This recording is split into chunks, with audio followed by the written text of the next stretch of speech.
பீகார் அரசியல் நிதிஷ்குமாரின் அதிர்ஷ்டம் தொடருமா? ஐக்கிய ஜனதா தளத்தின் ஏற்ற இறக்கங்கள். பீகார் மாநிலத்தின் அரசியல் களம் மீண்டும் பரபரப்பாகியுள்ளது.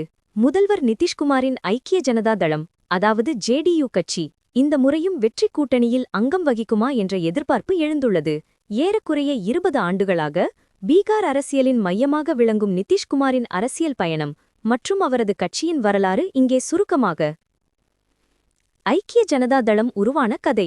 ஐக்கிய ஜனதா தளத்தின் வேர்கள் 1977இல் ஜெயப்பிரகாஷ் நாராயண் தலைமையில் இந்திரா காந்தியின் நெருக்கடி நிலைக்கு எதிராக உருவான ஜனதா கட்சியிலிருந்து தொடங்குகிறது.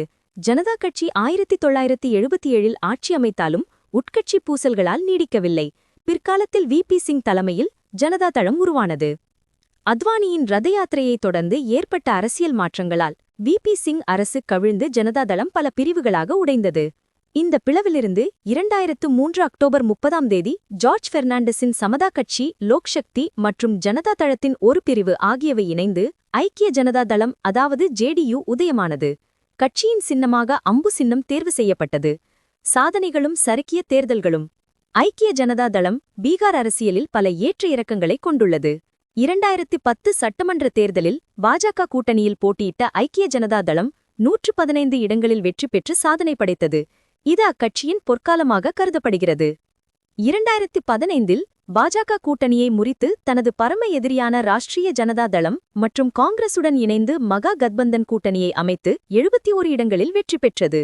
பெரும் சறுக்கல். 2020 தேர்தலில் மீண்டும் பாஜகவுடன் கூட்டணி அமைத்து போட்டியிட்டது. இதில் பாஜக 74 இடங்களில் வென்றபோதும் நிதிஷ்குமாரின் கட்சி வெறும் 43 இடங்களில் மட்டுமே வென்றது. இது அக்கட்சிக்கு ஒரு பெரிய பின்னடைவாக கருதப்பட்டது. நிதிஷ்குமாரின் பலம். ஐக்கிய ஜனதா தளம் ஒருபோதும் தனிப்பெரும்பான்மை பெற்றதில்லை என்றாலும் நிதிஷ்குமார் தொடர்ந்து முதல்வராக நீடிப்பதற்கு முக்கிய காரணம் அவரது சமூக வாக்கு வங்கி. குர்மி கோரி சமூகங்களின் 7% வாக்குகளையும் மிகவும் பிற்படுத்தப்பட்ட வகுப்பினரின் 26% வாக்குகளையும் அவர் தன் வசம் வைத்துள்ளார். கடந்த 20 ஆண்டுகளாக சட்டமன்ற தேர்தலில் நேரடியாக போட்டியிடாமல் சட்டமேலவை உறுப்பினராகவே இருந்து முதல்வர் பதவியை வகித்து வருவது குறிப்பிடத்தக்கது. கூட்டணிகளை மாற்றுவதன் மூலம் பீகார் அரசியலில் தன்னை எப்போதும் தவிர்க்க முடியாத சக்தியாக நிதிஷ்குமார் நிலைநாட்டி வருகிறார். வரப்போகிற தேர்தல் முடிவுகள் அவரது அரசியல் சாணக்கியத்தினம் இந்த முறையும் பலிக்குமா அல்லது புதிய மாற்றங்களுக்கு வழிவகுக்குமா என்பதை தீர்மானிக்கும்.